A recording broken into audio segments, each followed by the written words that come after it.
picked up this monitor at Goodwill, oh, I don't know, a while back.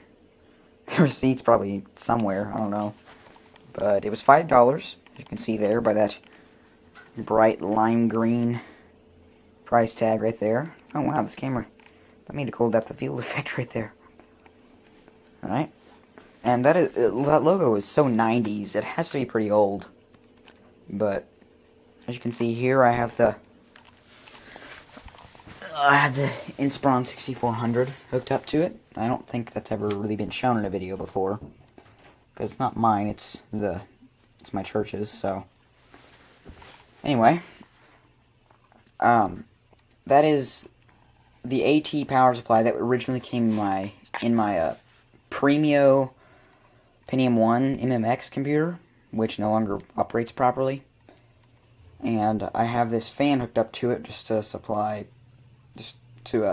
put a bit of a load on the 5-volt rail. Then I took a broken zip drive power supply, which actually was shown in my video where I unboxed my zip drive, cut its wires off of the power supply, stripped them and pulled them apart a little bit, and shoved them into that Molex connector right there, plugged the chip into the monitor. The monitor requires 12 volts with 4 amps. This power supply only has 8 amps on the 12-volt rail, so it's not actually giving us too much redundancy, which is not, I don't even know if that was really the right word. It's not giving us a whole lot of movement. I don't know what I'm even trying to say. Alright, anyway, let's go on. The monitor has built-in speakers, it's VGA, and the VGA cable is not built into the monitor, surprisingly enough, and neither is the 1/8 inch cable. And there's the zip drive power connector right there. It does tilt up and down, but I'm not really going to do that right now because the tip doesn't really fit properly. And yeah, and I kind of guessed how this was supposed to be connected. I looked up which of these two wires, the red or the yellow, was 12 volt. And then I had to guess which one of these was positive because it's not labeled at all. And that power supply has accumulated a lot of cat fur. I don't know if you can tell, but it really has. Yeah. Here is the AT power button right here. It's plugged into the wall over there, and go ahead and turn it on. Just have my thumb right there, and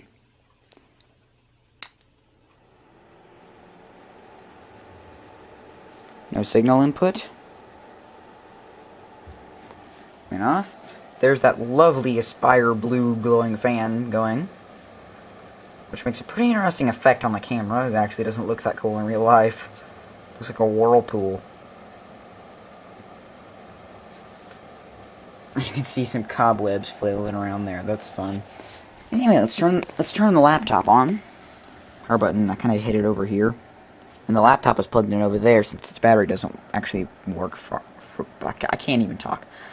Doesn't work properly. Push the power button. And it'll tell us that there's no signal again for some reason. Then it will go ahead and boot up. Turn this light off. And after a couple seconds, the Mint logo should appear. Yep, there it is.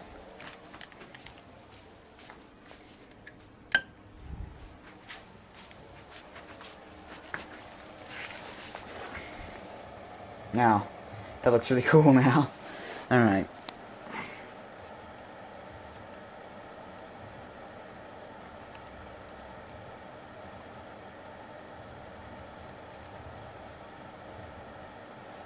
The monitor is 1024 by 768 at 75 Hz, although I don't know if the Hertz even really matter on an LCD monitor. I don't think they do. Go ahead and log in, the Cinnamon.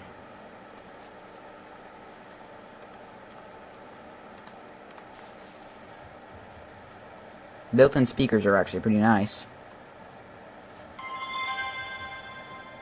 Don't know why it flickers the screen so much. It does that every time. And does that with every monitor. It's just how Mint likes to do things, apparently. Linux Mint, if you didn't know. So, I know some of you guys aren't operating system fanatics, so And actually, from someone at my church, I might actually be getting one of those Dell ultra small form factor machines. Well, I don't know for sure, like, he hasn't said anything, but the computer died, and I don't know that he really wants it anymore. So I'm going to actually ask him. I'm going to replace it with someone else's old computer, because they got a new computer like my dad's. And their old one was almost the same specifications, so it should work just fine. Anyway, I'm not really going to do a whole lot here, but you can really hear those internal speakers. They don't get super duper loud. That's as loud as they can possibly go. As you can see here, that is as loud as they can possibly go. That is not focusing. There we go. Oh, okay, dismissed itself. That's cool. And you can't tell on the camera, really, but in real life, this has, like, the most crisp picture I have ever seen on any LCD screen. It is so nice. So you can tell that it's old by the mouse trailing effect that it sort of has. But it looks so good. Like, I don't even know. I'd like to find a proper power supply because it is just such a nice monitor. And like I said, it's only 1024 by 768, but this monitor actually makes that look really good.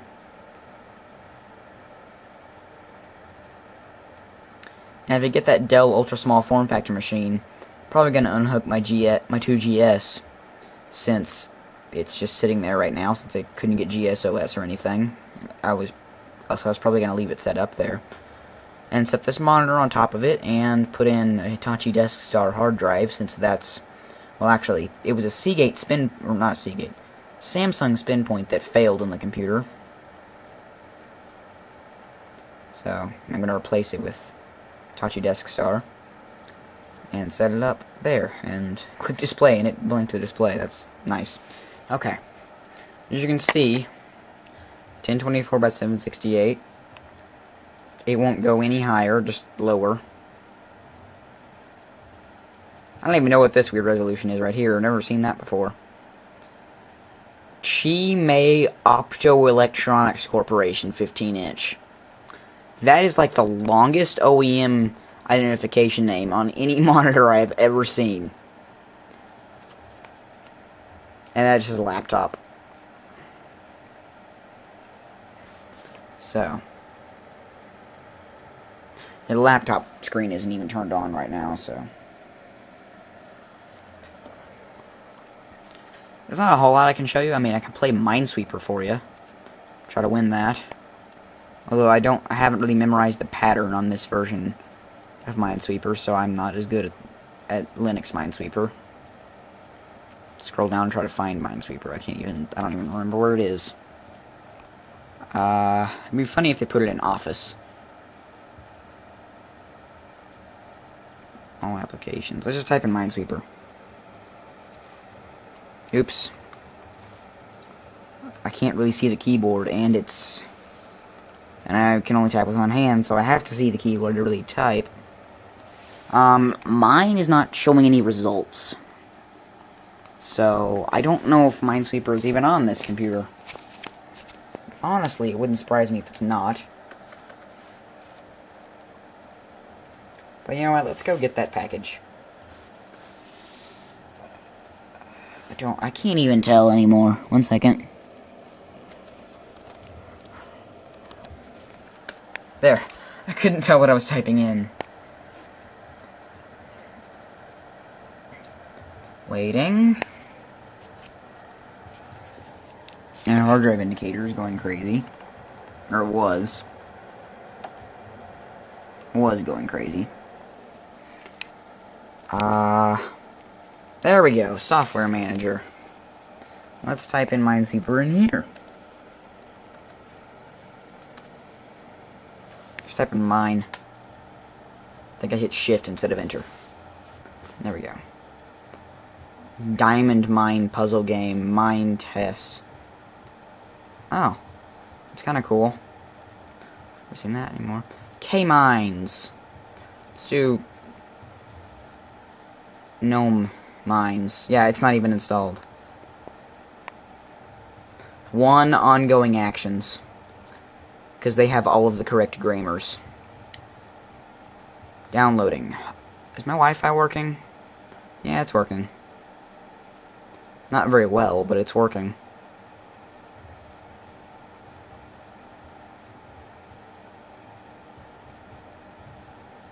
Nothing is happening, I don't think. Well, something must be happening. Is the hard disk getting accessed? No. Okay, we'll minimize that. Let's play a random YouTube video on here. Oh. Please check your connection to the internet. Whatever.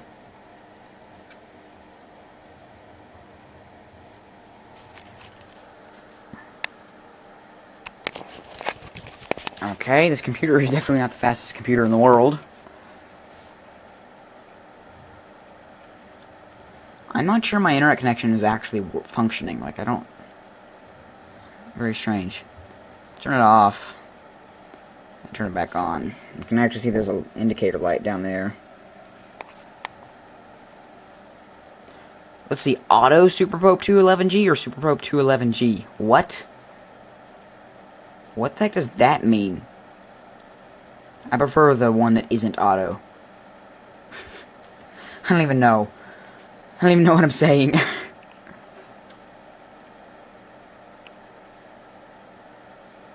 There we go. Now things are functioning. Install. There we go. Or not. It only went 50% and then quit.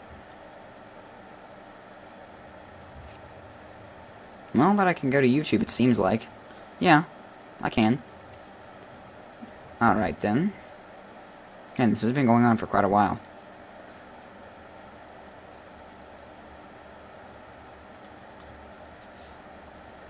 No. I think I just accidentally clicked on a random Captain Sparkles video. I want to look at one of my own videos. Or maybe I should... That'd be funny. I need to pull up the UXWBill video where he does something very similar. Stop it. Stop. No. No, you can't do that. Okay, there we go. Man, Firefox lags on this thing. What the heck?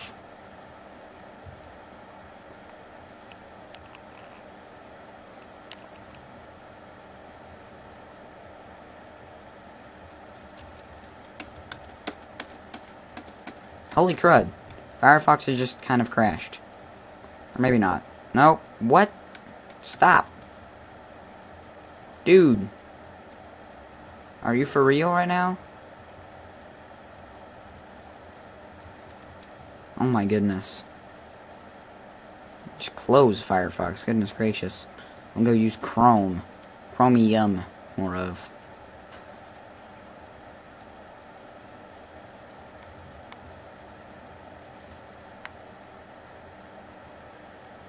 Well, looks like we have some updates. I don't know if that's causing any trouble, but... I mean, I don't think it's doing the updates, but... You know. You also might be able to tell, you might not, the corners of the screen are much brighter than they really should be, so I don't know what's up with that.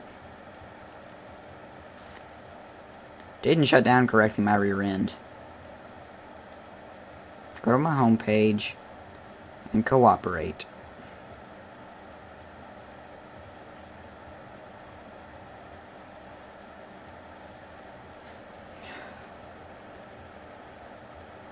I lost internet again, didn't I? What is your problem? What is your problem?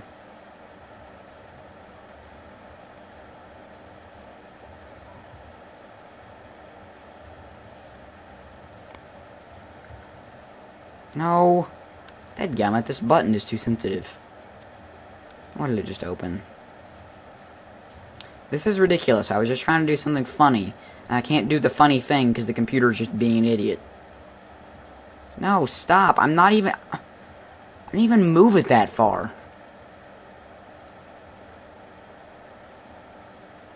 Cool story, bro.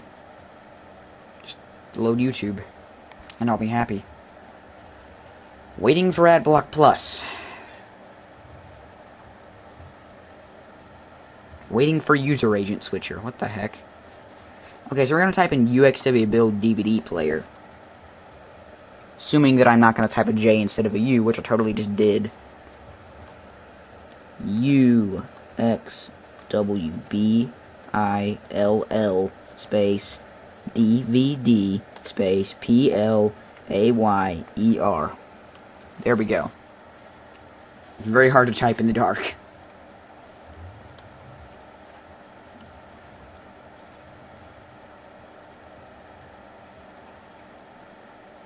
Here we go. Before I get started with this video, I would like to take just a moment to talk about the single most important part of any electronic equipment repair you may decide to perform, and that is your own safety. Please, for your own safety, if you are not familiar with how electronic equipment works and how to handle certain situations safely, the best thing you can do is to stop and either replace the unit in question with a known working unit or to seek qualified assistance. Electronics repair can be informative, fun, and even educational. It can also save you a lot of money. Just please make sure that it's also safe. Don't take unnecessary chances. No piece of electronic equipment is worth your health, well-being, or even your life. And guys, that is absolutely true. Take every word that he just said and think about it. Now let's skip ahead. Trying to find it. Here we go. Assuming it works like a good boy should. Power supply that I used to test the Dimension 2300 computer that is my music player machine on Blog TV. Back when its This is laggy. blew up, I wasn't sure that it would be worthwhile, given the severity of the explosion inside the power supply, that it would be worthwhile to put a good power supply in the computer and spend the money on it if it had grenaded and taken the motherboard with it. Now what I've got going on here, I've got a box of paper clips, and these paper clips actually have a vinyl coating on them. You can see that they come in various colors. Let's try to stay away from the YouTube content stealing police. I did myself on this. As my friend Well Don't Do That would say, "You hopeless hack." And he wouldn't be far wrong, too. You can see how I've stuck the pieces of wire into the 3.5-inch power connector. With any luck at all, and I'm pretty sure that luck will be on my side here, what this will do, it will mate up perfectly. This is basically the same kind of thing that I did, except this thing had an internal power supply, so that made things a little easier on him. Because of course for me, I had to hook up things like this, which is pretty funny. Being an ATX power supply, as many of you are very well aware, it will need to be told to turn on, and it is very, very easy to do this. All in the world that you have to take and do is to place a jumper wire between the green wire that you can see right there and any of the black ground wires in the ATX connector. Now some people say that the safety of doing that is unknown for any Blah blah blah blah. Yeah. Anyway, that's just basically, that's kind of where I got the idea, and I probably played way more of that than was really necessary. Oh look, I have a Google Plus notification. I wonder what it is.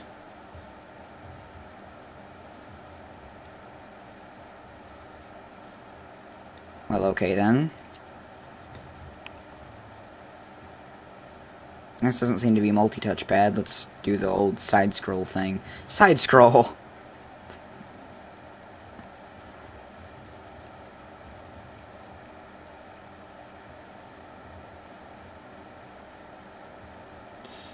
Wow. Yeah, that sounds about right. Well, that is a nice comment. I accidentally hit right-click. I'm smart. Okay. Anyway, let's go ahead and shut this computer down. I don't want to blow out this AT power supply or anything like that, although I think it's got more than enough of a load for it to be perfectly fine. But, you know, no reason to stress it more than it should be. So, Shut down the computer. This computer does not have a very good response time. I mean, the speakers aren't awesome, but they are really good for such an obviously cheap monitor, if you know what I mean. So, I'm not... Okay, there we go. Alright, something is happening here.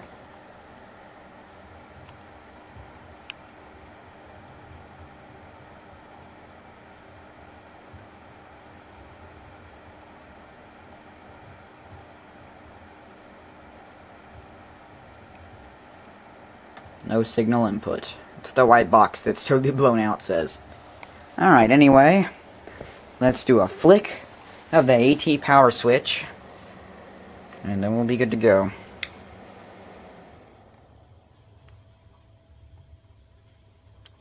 But yes, it will definitely be worthwhile to get a proper power supply for this. I don't know why I hadn't done this way before now. I guess it just hadn't really crossed my mind. But yes, as UXWBill said, if you ever plan to do something like this on your own, in no circumstance is any piece of electronic device worth your life. So, take that into consideration. And one thing that I probably should have done, that I didn't, was unplug the power supply while I was plugging that thing in. Although it was an AT power supply, so line power was cut, but you can't be too careful, so it's just a good practice anyway. So, as always, thanks for watching, and I will see you next time. As a side note, it might be a good idea to not use fans that are missing a blade. Here's why.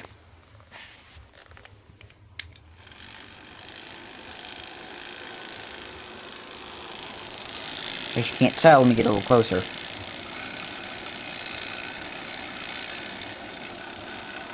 Okay, wait, oh, wait, the other one's doing it too. That one just has bad bearings, though.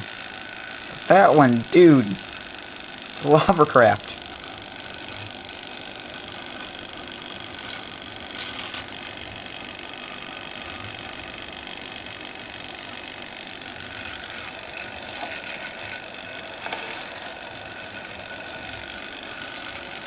That's just so funny.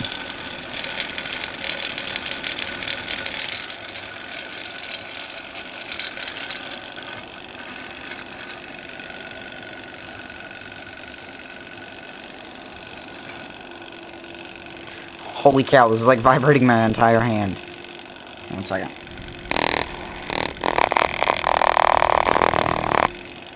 It was like vibrated against the camera.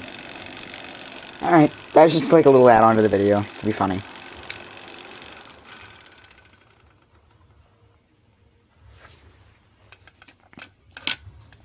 So off balance.